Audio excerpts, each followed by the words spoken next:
ከወንጌል ይልቅ ከወንጌል ጀርባ ቆሞ መጠቀም የሚፈልጉ እንደ ዮናታን አክሊሉ አይነት ሰዎች ፒክ የሚያደርጓቸው ሰዎች አሉ። ቅርብ ጊዜ መጋቢ ጻድቁ እንደዚህ ተመሳሳይ ሐሳብ ሚዲያ ላይ ወጥተው ሰጥተዋል። ሲጀመር ደግሞ እኔ አሁን እያወራው ያለሁት ስለ አይን ህመሜ ነው። ከርቁ በኋላ ጉዟችሁ ወዴት ሆነ? እኔ ሊበቀለኝ ስለፈለገ ያችን ያስቀመጣትን ቼክ ነው ይዞ የመጣው። አንተ ስትደበደብ ያዩ ጎረቤቶች ከተፈታ በኋላ ምን አይነት ምላሽ ነው ያላችሁ? በሐሰት ተመስክሮብኛልና ዋጋውን ያገኝ ወደሚል አይነት ሁኔታ አይደለም አሁን እኔ የመጣሁት። ቅበተ እምነት ሰራተኞች ነን ብለው ገንዘብ ፍለጋ ሄደው እነሱ ፊት ነው እገልሃለሁ ያለኝ፣ እነሱ ፊት ነው የደበደበኝ። የተሳሳቱ ንግግሮችን እየለቀምክ እያወጣ ፌስቡክ ላይ ትጽፋለህ። ቅበተ እምነት የሚሰራ ሰው ማህበራዊ ህይወቱ ዜሮ እንዲገባ ይሰራል። የበግ ለምድ የለበሰ ተኩላን ለምዱን ገፈህ ነው ተኩላ መሆኑን የምታሳየው እንጂ ተኩላነቱን አትቀይረው። በጣም በቅርብ ተጠግተህ ላቅናው ብለህ የተፈጠሩ ነገሮች አሉ። ያው ግራ ይቅርታ ሲሰብክ ነው የሚታየው፣ ወጣቶች ሲያቅፍ ነው የሚታየው። ምህረትን ሲሰብክ እኔ ተበደይ ብዙ ምህረት አድርጌያለሁ ሲል ነው የሚታየው።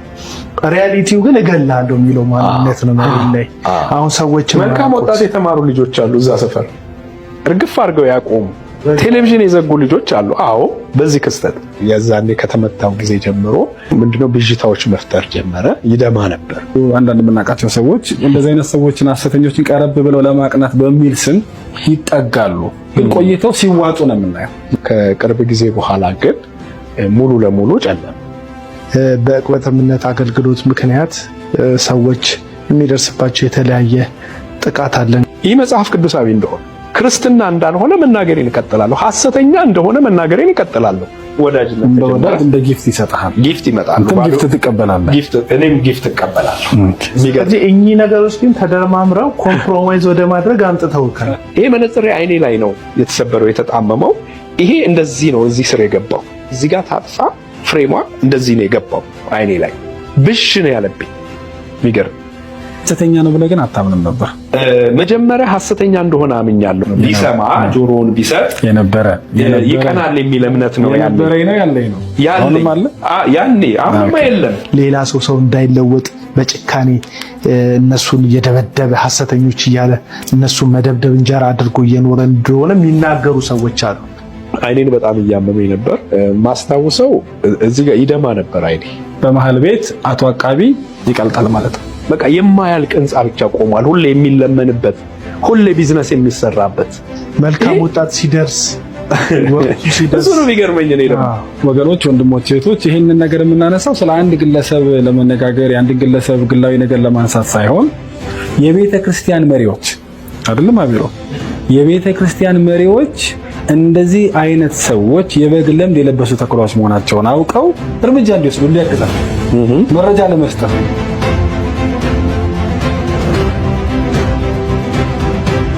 ለስላሴ ለመላእክት ለነፍስ ጾታ አንናገርምና የኔ 100% ስህተት ነው። የኔ 100% ስህተት ነው በቃ። ስለዚህ እኔ ደግሞ ጠያቂም ስለሆንኩ መጠየቅ ያደርጋል ሊቅ ይባላል፣ ተከብሮ ያደርጋል ደንቆሮ ነው የምንለው። ስለዚህ እኔ ቀጥታ ሊቃውንቶች ጋር ተገናኘሁ፣ ዳሂጼንም አወቅኩት።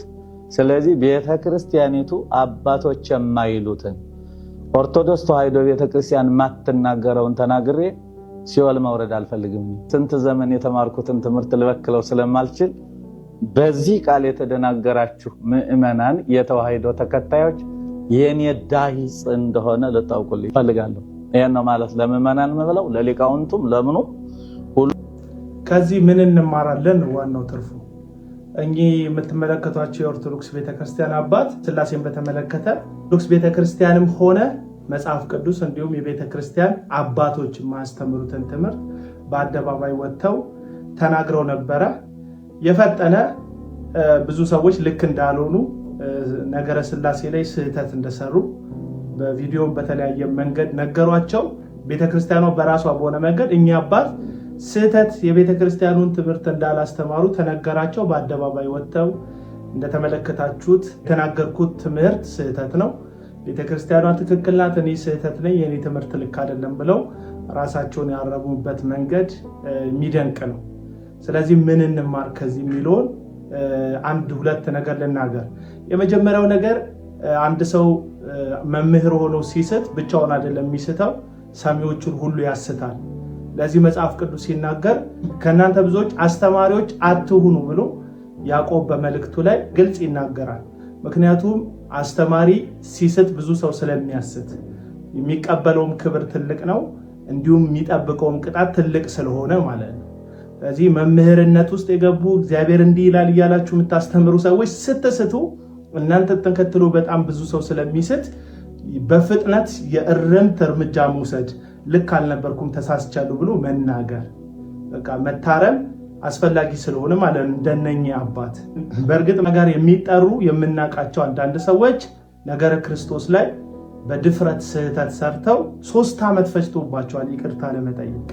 ዞሮ ዞሮ ይቅርታ መጠየቁ ትልቅ ነገር ቢሆንም 3 ዓመት ሙሉ ግን ያንን ትምህርት ተግተው ትምህርቱ እውነት ነው ብለው በመሃል ላይ የሞቱ በዛ ትምህርት የጸኑ ከእግዚአብሔር መንግስት በዛ ትምህርት ምክንያት የሚቆረጡም ሰዎች ሊኖሩ ይችላሉ። ከዚህ የተነሳ አስተማሪ ሲስት ቶሎ መታረሙን ከኛ አባት መማር አለበት።